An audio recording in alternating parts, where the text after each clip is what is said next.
Hello, everyone, and welcome to this edition of Tee It Up Grand Strand. I'm your host, Shan Coughlin, here with Mr. Tom Plankers from International World Tour Golf Links. How are you today? I'm awesome. How are you? Oh, real good.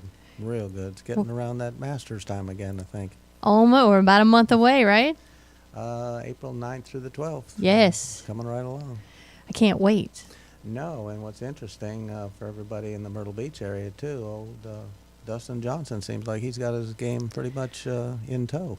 So exciting to see that. And even if he, weren't a Coastal alumni and we didn't know so much about him, just glad to see someone come back off of a hiatus of sorts and really do well. New dad, lots of good things going on in his life. He could have won 2 more tournaments. I know. I mean, that's pretty exciting to take that time off and then come back. He's what an athlete the man is. He's a heck of an athlete.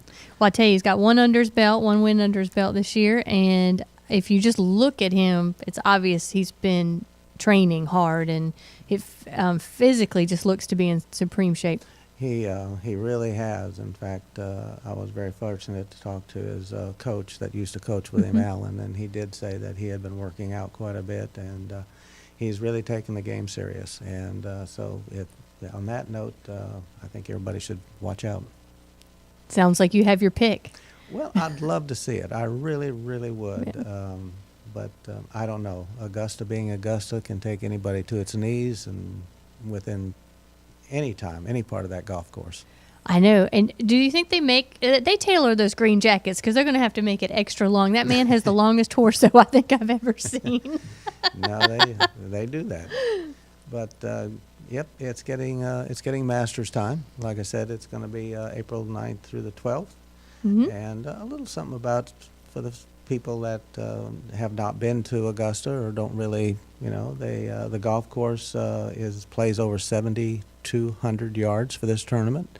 Didn't it used to be shorter? It used to be way shorter. Way shorter, yeah. Way shorter, but they did purchase some more land and move some tees back and make it stretched out because virtually they really don't have much rough whatsoever. So it's still around the greens that gets everybody. To this day, even when they built it and was open in 1933, it was always about the greens and around the greens. And that's really what they show on TV is always. You don't hardly see any drivers. I mean, any tee shots, at least them laying, but you see all those shots into the greens because that's where all the excitement is. Most definitely, and it is a little difficult. The course rating is 74, which is 2 over par. Mm-hmm. The slope rating is 135, which is quite handy. And of course, everybody knows that it was designed by Bobby Jones and Mr. Mackenzie. So, and it was opened in 1933, and since then it has just become a magnificent thing to either to watch or to play or just to be around. It's really interesting. Well, my favorite part of the Masters last year was that we had just been out to play World Tour.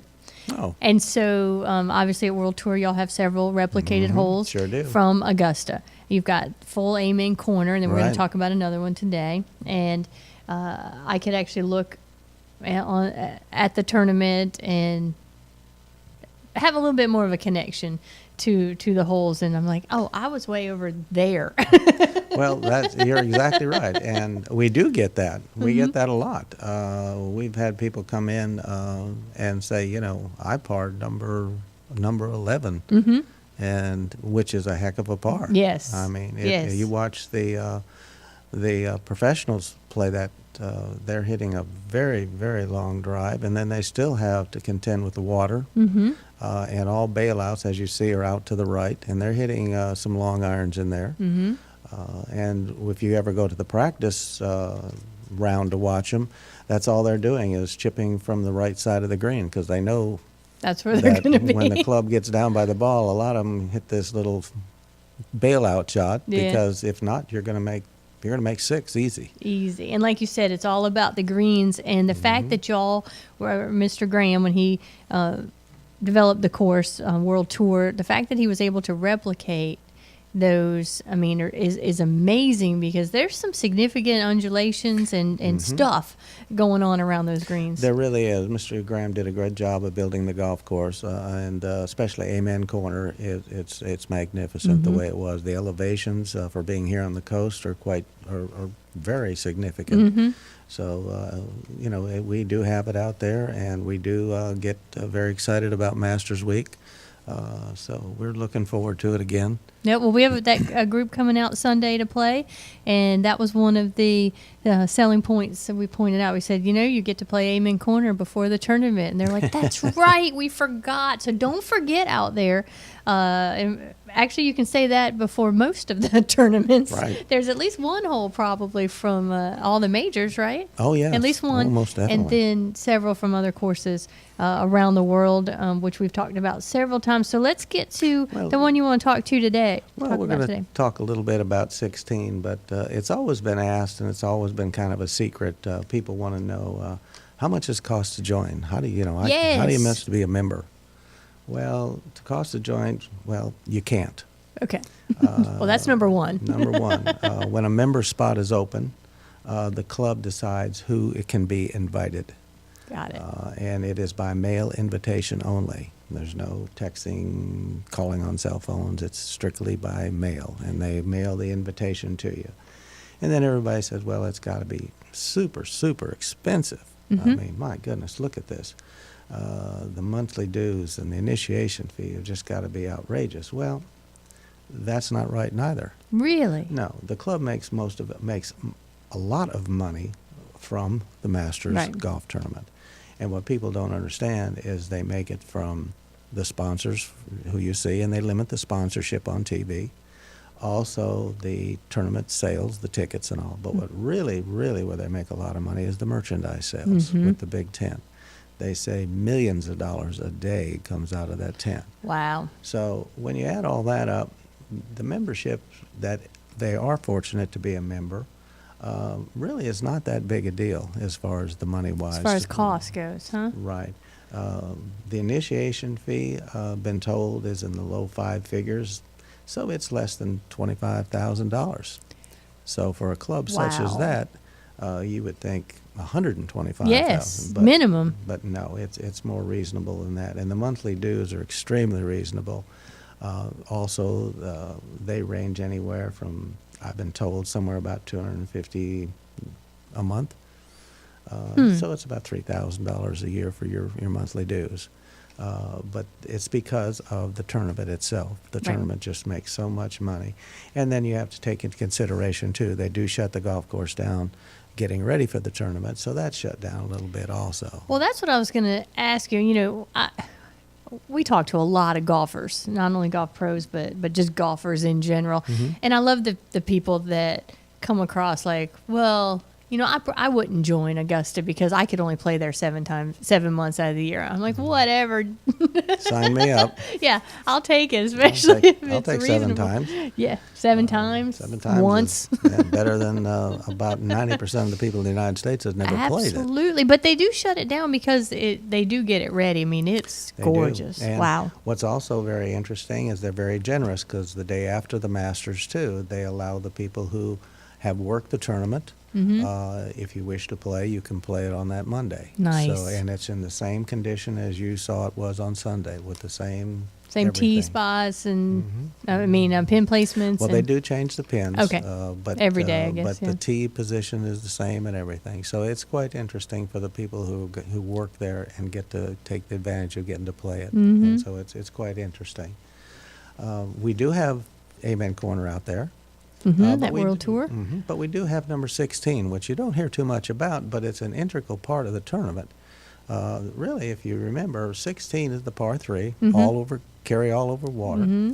It's called Redbud, and the reason it is that is because Augusta National was built on an orchard, and they had different types of trees and fruit trees and stuff of this nature. It was on a nursery, I'm sorry. Okay. And so this is called Redbud, and what it is the shot has to be carried. It's carried all over the water. Right. And if you remember, it's definitely sloped from right to left. There is some positions that they're the standard positions, so when you see the golf professionals playing, they know exactly where the pin is going to be, because that's where they have it all the time. But the most interesting pin position is the Sunday pin position, which is up in the left-hand corner, and it severely slopes from right to left, and it sits in that little bowl, and then you have the bunker over on your left-hand side. I think everybody can remember Tiger Woods that hit it over the bunker and had the chip shot, and it rolled and rolled, and you could read the Nike on the golf ball before it fell in for a birdie. Well, another fantastic shot was back in 1986, and people might remember this, was Jack Nicklaus. Jack needed to birdie the hole, the 16th, so he hit a 5-iron. And the caddy at the time, believe it or not, was his son. And his caddy looked at the shot, and he said, "Oh, be the right club." And Jack said, "It is." Nice. And Jack can say that. And it truly was, because he almost made it. He made birdie and went on to shoot 30 on the backside, on the back, to go ahead and win his 6th green jacket at the age of 46.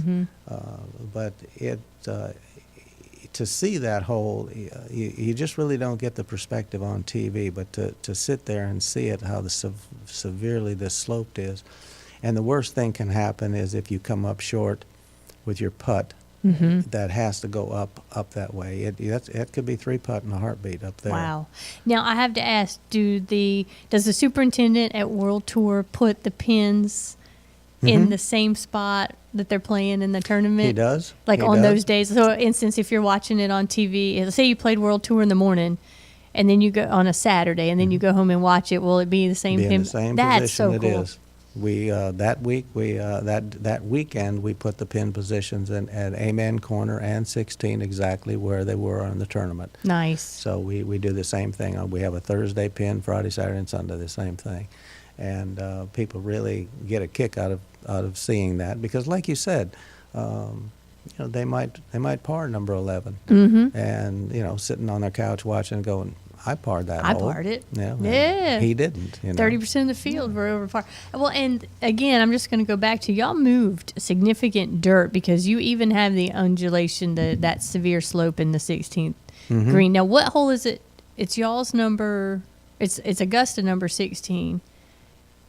Or it's is our number 7. 7, something like that. I was going to say. Right. I thought it was earlier in, but it is. I mean, I remember. Well, what's interesting? You can make it fun, or you can make it not so fun. Oh, yeah. Another thing that's very interesting. I don't know if a lot of the people out there have been to a practice round, but the audience taunts you on 16 to skip the ball over the water. Oh, I've heard that. That is a tradition, and if you don't, it'll be almost like the tournament you see at Waste Industries. Yeah. They'll boo you. This is at Augusta, and they'll yell at you. So everybody goes down in front of the lake and skips it across and tries to make it on the green. So it's quite interesting to watch that. Some people are pretty proficient at it. Some people just can't do it.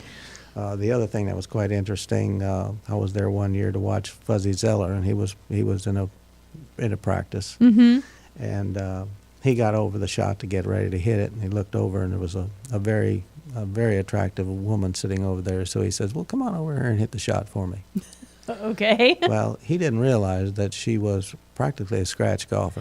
Wow. So she reached in his bag and pulled out a utility wood, knocked it right in the middle of the green. Wow. And Fuzzy he fell said, out. I quit. He said, I can't do it. So there's a lot of interesting things at Augusta if you go to the practice rounds that obviously you won't see during the tournament, especially watching the guys chip and putt. Every hole that they're on, that's what they do. They take 2 or 3 balls and they'll putt it to where they know where the pin is going to be. That is the one thing that people who played there will, even like Phil Mickelson has been very kind to some young people that have played with him, and to explain how some of these greens, how they work, or where to hit the ball. The big thing is where to hit the ball. Well, yeah, because like you said, you don't want to leave yourself with a downhill putt on some of those greens, and some you really don't want an uphill putt either, so you better get it close. No.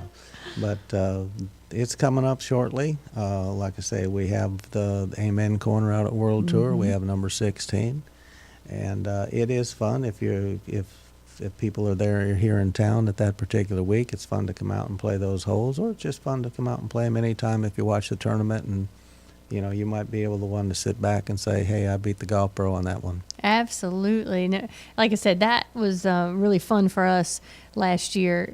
My boys got a kick out of it. They're like, Mom, you played there? I'm like, well, I didn't play there, but I played the exact same hole, just somewhere else, and we had a lot of fun with that. So what else is going on out at World Tour that the folks should know about? Any changes coming up, or any great spring specials y'all have? Or well, during Augusta Week, we do partner up with the PGA Superstore, and we're going to do it again this year. We partner up with them for a gift certificate to the Superstore, and also we do have, if you come in and purchase some merchandise from them, we give you a free poster of number 16 or Amen Corner, which is it's very nice, very nice. So that'll occur during that week also.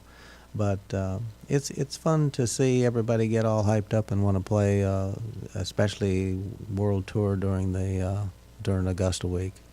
Absolutely. And you can see pictures of the holes we're talking about on their website. That's www.theworldtourgolf.com. That's right. And I know I don't have to say www, but I think it just makes people realize it's a website. But it's theworldtourgolf.com, and the photo gallery y'all have up there is really amazing. Is, and the other thing that when you come out and play the golf course, you definitely have to walk through the halls to see all the memorability that we have in the showcases, and we do have some from Augusta. Still amazed that there's a ticket that says parking lot booth. I guess they used to sell the tickets in the parking lot, but it said parking lot. It didn't say the word booth, but it was something like that. $10. Well, there is tickets in there dating back to 1950s that you could get into Augusta for $15. Wow, that's unreal. Considering what it is now. Well, considering you really can't get in unless you're part of the lottery too, or know somebody, or. So, but the whole golf course is in excellent shape. We're glad to see the sun out and popping around 70, 80 degrees now. So gorgeous. Golf is back. Spring golfers are starting to come down. Yes, they are. Spirit Airlines has added a lot more flights from some destination cities, so check that out. But again, we're within a day's drive of 80% of the U.S. Well, most people, that's a lot of people just jump in a car and come on down for the long weekend. So I tell you, with gas prices, I know they went up a little bit, but still nowhere near where they were. So it's very reasonable to come on down, especially when you need to get out of the cold. I tell you, some of the Northeast and Midwest have had a heck of a winter. I feel for them. I hate to say it, but some of them might not see their golf course until April or maybe even May or June. I know. But ours are all open, and it's gorgeous. And we've seen that 8 number. We've seen that 80 number coming. So it's in the forecast. So we love that. Well, Tom, thank you so much for coming out again. My pleasure. Love the fact that you get all these trivia facts for us. I can't believe that. I know we don't have the exact number, but I still can't believe Augusta in the low 5 figures to join. Well, when you make millions of dollars off your tournament, you don't have to pass it on to the membership gets a pretty good break. I tell you, that really says something, because they probably could. Oh. They probably could charge anything they wish and get it, but that's pretty nice of them. And the golf course for the members is always impeccable anyway. Absolutely. All right. Well, until next month, thank you very much for coming in. Thank you. This edition of Tee It Up Grand Strand has been produced and broadcast by the Zeus Radio Network for thegolfdirector.com. When visiting the Golf Director, be sure to check out our featured golf course pages, where you'll find up-to-date information about course conditions, specials, and much more, including those at International World Tour. Need help with your next golf vacation? If you tweet hashtag Just Call Dave, or give us a call on a real phone, 844-GO-GOLF-1. That's 844-464-6531. All of our TGD programming is archived for listening and viewing on demand So to catch up on a show you might have missed, click on the TGD Radio and TGD TV tabs in the menu at thegolfdirector.com. We're now available on over 1 billion devices at iTunes, Audio Realm, TuneIn, YouTube, Ustream, Roku, Blueberry, the Myrtle Beach Golf app, and many more. This is Shan Coughlin, and on behalf of Mr. Tom Plankers from International World Tour and our producer behind the glass, Mr. Jeff, we appreciate you for tuning in. There's more TGD golf news and information coming up next, so don't go anywhere.